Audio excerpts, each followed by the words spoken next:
Morning. I'm the token neo-imperialist. I understand most of you are studying economics and therefore economists, and you may well be considering an academic career. My recommendation is you forget that. Instead, I suggest you go out and build something. Not necessarily building itself, but go and build a business or a social enterprise. I think you will find it a much more satisfying life than writing obscure academic papers. Hence, my mission today is to try and convince you of the merits of being an entrepreneur. Now, working for yourself is unlikely to be a smooth journey. Indeed, I can say with a degree of certainty that it's probably will be a roller coaster experience compared to the life, for example, of a university lecturer.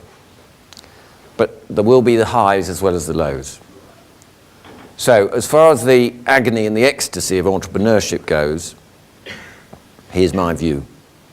I started when I was perhaps a little older than you, 18. It all happened by accident. I was actually studying medicine, all set to pursue a career as a doctor. I was holding with some friends what might be considered fairly riotous parties, which is what students generally do for their degrees, at Oxford University. And the dean, who's in charge of discipline there, said if we continued, I'd be kicked out. So I came up with the idea of switching venues from my college rooms to a local nightclub. And my partner, who's now a very successful fellow called Hugh Osmond, thought of charging guests on the door. And the club was to take the bar money for the drinks. So we spent weeks advertising our launch, things like posters and stickers. Obviously, this was pre-internet. And on the opening night, there was a queue of people 20 minutes before we were due to open. And I think I knew in that split second that this is what I was going to do with my life. I was going to spend my life building companies. So after that epiphany at Oxford, I started plotting. I did finish my degree, just about. I did then, like too many of you will, go and work for a bank while moonlighting with various ventures, fields such as diet software, restoring classic cars, reselling share registers, and theatre scenery building. None of these projects were successful. In fact, I think it's fair to say they were all flops. But I was hooked on the idea of being my own boss. And so in 1989, a few years after I'd graduated, I took the plunge and went full-time self-employed. Now, actually, my timing was very poor because a downturn was just about to start, but of course by then it was too late. Perhaps I hadn't studied enough economics to predict the downturn. Anyhow, I think once you've made the move to be your own boss, there's no turning back in my experience. I was lucky in the sense that I had very little responsibilities. I had no spouse or children. So I did know that if I failed and lost everything, which wasn't much anyhow, no one else would suffer. And I felt willing and able to be able to pick myself up and start all over again. Because the truth is, failures are very rarely fatal, and most of them are actually unimportant. And I can tell you this because I've had quite a few. I like to call them tough lessons. For example, there was the occasion when I and partners spent $5 million on opening a Belgian moule frite restaurant in Manhattan. Now, unfortunately, our business partner, which is a major US restaurant chain, went into Chapter 11 about halfway through building the project. We chose the wrong location in New York. We hired the wrong manager. And critically, we did not use union labour to build the building. So the construction union picketed our restaurant. And indeed, on the opening night, they stuck a giant 25-foot inflatable rat outside the entrance to our launch party. So as you imagine, it didn't go off with much of a bang. So there was then another occasion when I invested in a food production business. And after about 6 months, I realized that management accounts weren't reconciling, and I said to myself, I must look into this. And then only a couple of days later, I got an email from my then business partner who was running the food production business saying, I'm giving you more as verbatim his words, "Dear Luke, I'm going to have to stop running the business because I'm both an alcoholic and addicted to cocaine." Now I suddenly realised why the books didn't balance. And then on another occasion, there was a scenery making business which built sets for the theatre in the West End of London. Unfortunately, it's hard to believe now, but it was permissible then. The auditor of the business that I had bought into also sat on the board of that company as the finance director. And curiously, the numbers didn't add up. And so eventually we had to sack him, and we had to restate 3 sets of past year's accounts going back, which showed that the business wasn't making a decent profit at all, but significant losses. And then rather more expensively, and perhaps a bit more recently, I thought I could turn back the digital tide, and I took control of a big chain of retail bookshops called Borders in this country. It was a turnaround, and I thought I was getting it terribly cheap and that I could compete with Amazon and the supermarkets and so forth. So I purchased this business at a big discount to all normal measures. But then, of course, e-books, the power of Amazon, you name it, terrible misjudgment. And the structural problems that that business, and indeed I fear all retail bookshops face, were so profound that it became apparent my plans were doomed from day one. So I've had lots of disasters, but I keep pushing on because I think for freedom and independence, entrepreneurship as a way of life is hard to beat. And I think the very nature of it is a constant weighing up of risks and rewards, but never giving up. My luck turned in 1993. I became chairman of a small restaurant business called Pizza Express. It was even then a marvellous brand, but underexploited. It owned about a dozen company restaurants and had 20 or so franchised restaurants. The business had suffered in that early 90s recession I mentioned earlier. It had made its first ever loss. The owners had fallen out, and that's why it was put up for sale. And I and some colleagues desperately wanted to own it, and we moved heaven and earth to persuade the founder to partner with us. I mean, it was pretty remarkable we were taken at all seriously. At the time, I was a 30-year-old with no net worth and an overdraft. But I guess we had a lot of self-confidence, and we certainly had a plan. We bought the business and took it public at 40p, and over the next number of years, the shares rose to over £9, and we took the number of company-owned restaurants to over 150. We were very lucky with our timing, because sites were available, there was a good team of us at the top, and the public were very keen on eating out. And I think Britain as a country was ready for something better. Interestingly, we were number 4 in the ranking of pizza restaurant chains. And that was in 1993. But within 10 years, the number 2 and 3, Pizza Land and Deep Pan Pizza, are both shut down. So I did that through the 90s, and by the end of that decade, I felt my work there had been done, and I stepped down, and I used the success of that as a platform to do some other things. I built up a business called Integrated Dental Holdings, I co-founded, which was valued at £500 million a year or so ago.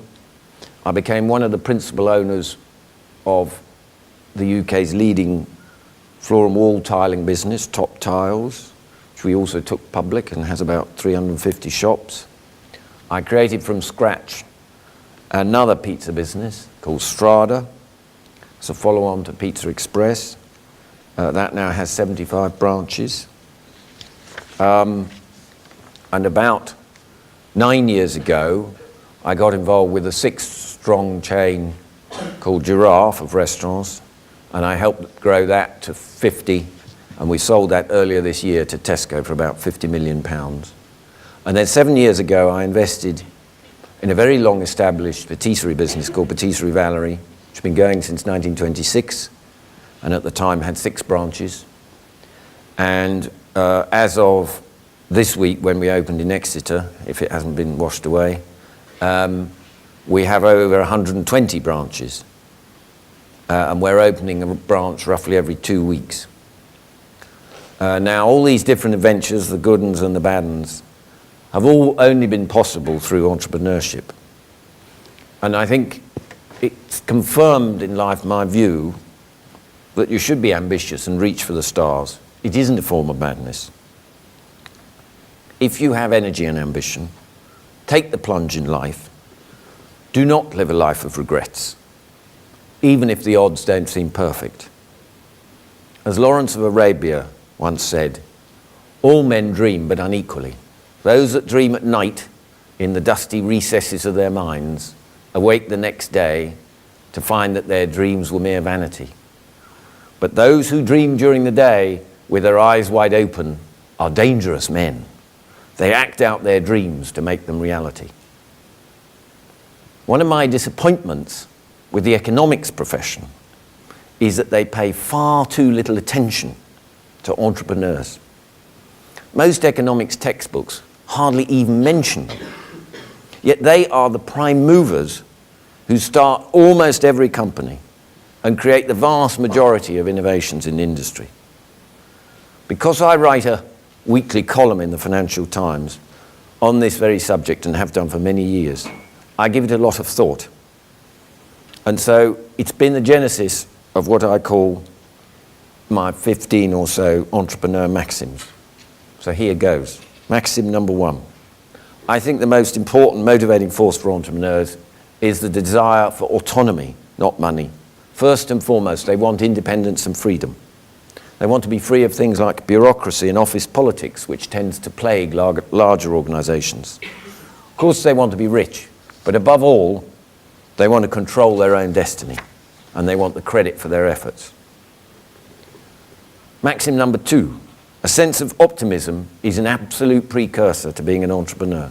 Cynics and pessimists need not apply.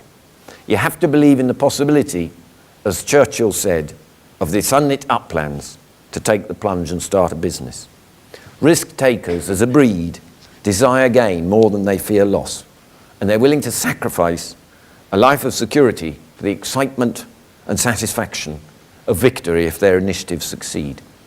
Maxim number 3, enterprise is not a zero-sum activity. Socialists entirely miss this truth. They think capitalism inevitably involves transfers. They fail to see that entrepreneurs and inventors add value and create wealth. Indeed, generally speaking, the more entrepreneurs there are, the better off we all are. And that's why I want you all to become entrepreneurs. Because while competition's tough, it's what actually drives improvements and higher quality. Whereas monopoly ideas of communism, for example, tend to lead to stagnation, incompetence, and corruption. Maxim number 4. I have always worked with business partners. Now, there are some entrepreneurs who are happy to do it all by themselves, but I prefer to team up with others. It spreads the responsibilities and makes the journey more fun. Ideally, you find someone, perhaps here at university, whose skills complement yours. And by dividing the load, the difficult times are more manageable and the celebrations less selfish. And I've been very fortunate, be it at Topps Tiles, Integrated Dental Holdings, another business I'm involved with called Gale's Bakeries, Pizza Express and so forth, to partner with outstanding entrepreneurs a number of times in my career, whose interests are aligned with mine. Maxim number 5, I believe in the principle of domain knowledge. What that means is I prefer to work with entrepreneurs and managers who have expert understanding and experience of their industry. I don't really buy the idea of the general manager. I think that specialist technical competence, reputation and connections matter. All sectors do require infusions of fresh blood from outside, but there is no substitute for practical involvement with operations. Maxim number 6, I've learned that patient money tends to secure the best results. I don't really know what hedge funds do, but I think it's not real. When I chaired the Channel 4 pension fund, I was shocked when I was told by the asset managers pitching to manage our money that the typical holding period was a few months or less. To me, that isn't investment but speculation. I think genuine companies take years to build. Probably makes me rather old-fashioned. But after 25 years or so of growing companies across a number of sectors, the good ones develop gradually and need steady nurturing in the long run. Maxim number 7. Probably the single most important influence that fosters entrepreneurship in any society are role models. If you have close examples of business owners at home when you're growing up, then you are lucky. It might be a parent, an uncle. Dinner party conversation makes a hell of a difference. Entrepreneurship's much more about culture than formal education. Role models in general society help too. Richard Branson's and so forth. It all encourages people like you to see that starting a company is a better alternative than being a banker, lawyer, or management consultant. Maxim number 8. I like obsessives. I much prefer an individual who's something of a workaholic, who fails to get their work-life balance right, than someone who is idle. I've met a lot of high-achieving entrepreneurs over the years, and most possess the characteristic of a one-track mind, at least to a degree. Now, alone ambition is useless because it's not enough. It's got to be accompanied by talent and discipline and diligence. But don't expect real entrepreneurs to be Renaissance men or women. Exceptional performance generally doesn't emanate from fully rounded personalities. Maxim number 9. Execution matters a great deal more than theory. All of you, I'm sure, can write a great business plan, but only some of you can carry it out. That's why strategists are much less valuable than those with a hands-on ability to get business done. It's surprising how well slick talkers can be at presenting to raise money and so forth. But they tend to get found out if there's no substance behind the charm. There needs to be follow-through in action, not just promises. That's why an actual track record is much more important than any PowerPoint presentation. Maxim number 10, entrepreneurs work hard. It's not the life for someone who wants to get rich quick. You'd do better to be a derivatives trader. Throughout my 20s, I didn't go on holiday much, and I waited until my 40s before getting married and starting a family.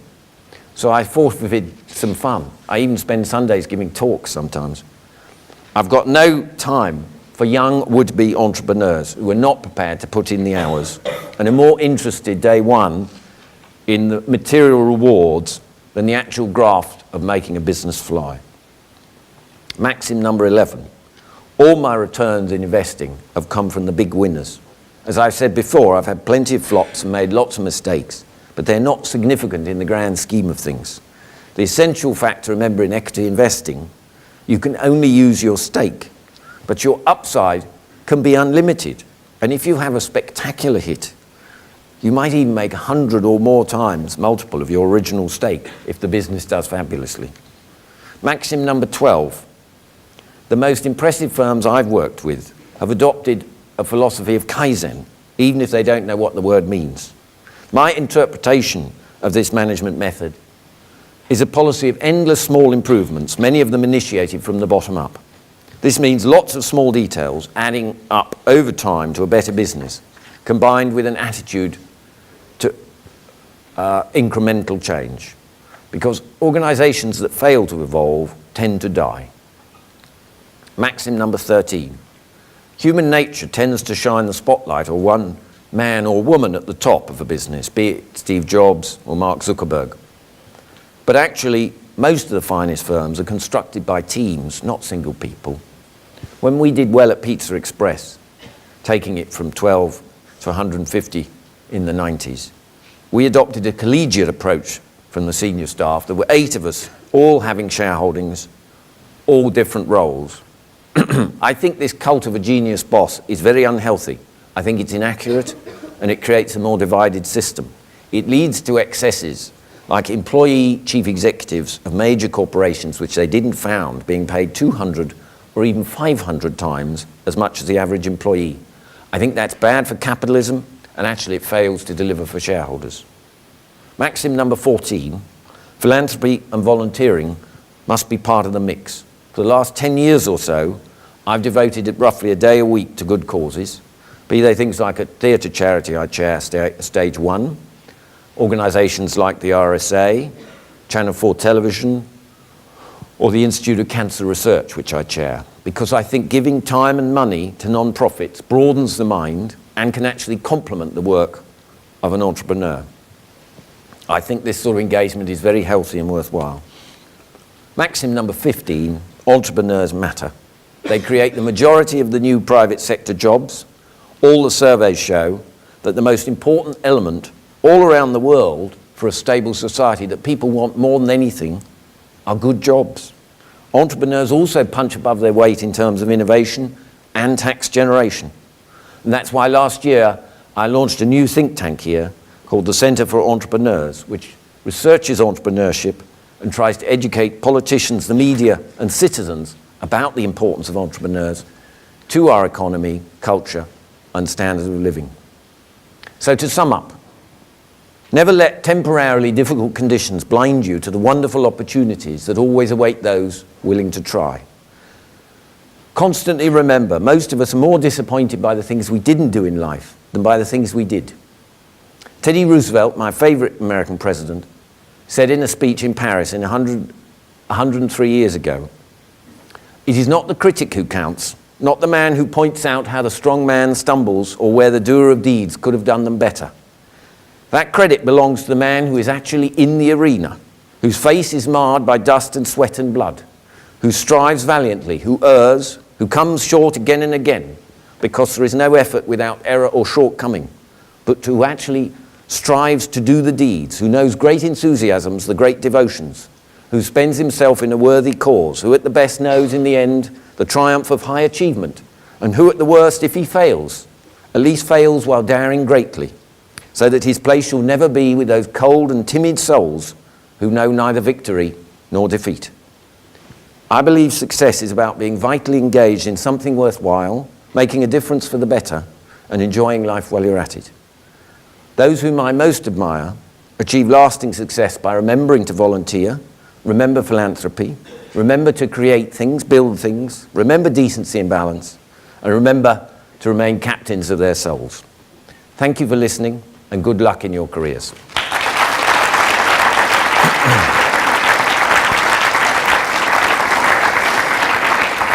Thank you very much, Mr. Johnson. We'll be swiftly moving now into a Q&A session. I feel we have time around 5 minutes. So if I could quickly open it up to the floor and we'll get started.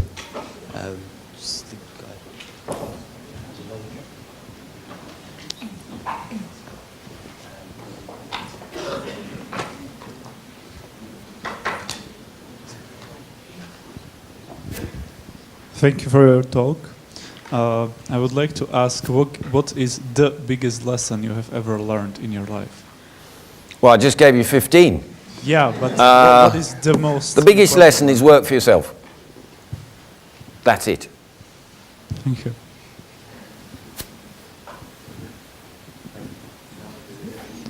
Thank you for your speech. There are so many industries, and how do you find what field or you would like to start an enterprise in, because there are so many? Well, you are all very clever, so I'm sure you can do research into where is growing and where offers opportunities. I would suggest you go for fragmented industries that are showing growth, where it takes little capital, where there's positive cash flow, where you can exploit your skills, knowledge, networks, and you know, it isn't overly technical, so that you can understand it. And I like businesses that make profit from the off, frankly. I don't believe in businesses that, you know, generate lots of traffic but don't even have revenues. Thank you. Could we have the guy here in the leather jacket? Hello. Hello. Yeah, it's got an amazing speech. You told us about the importance of having role models in the economy and fostering entrepreneurship. So who are your role models, and what was the particular advice that has made you who you are today? Thomas Edison, greatest inventor who ever lived. And what's, yeah. Thank you very much. Any questions from this side? Hiya, thanks for that. That was very refreshing. I thought it was quite interesting to note that a lot of your business ventures have been high street based. And given your answer to the previous question of going into growing industries, you know, we are seeing a trend of a decline in importance in the high street. So I wonder if you could kind of comment on that and tell us where you see the high street progressing over the next 10 Well, years. I think the high street's going to have a tough old time. Luckily, you can't eat out online, so the vast majority of my businesses are in food and drink. But if I were your age, and because you're digital natives, I wouldn't hesitate but to go digital, of course. I mean, perhaps not exclusively, but certainly I think the whole online revolution has created more possibilities. It's easier and quicker to try things, cheaper to fail than ever. The advice and information available to you free, instantly, 24 hours a day is unrivaled.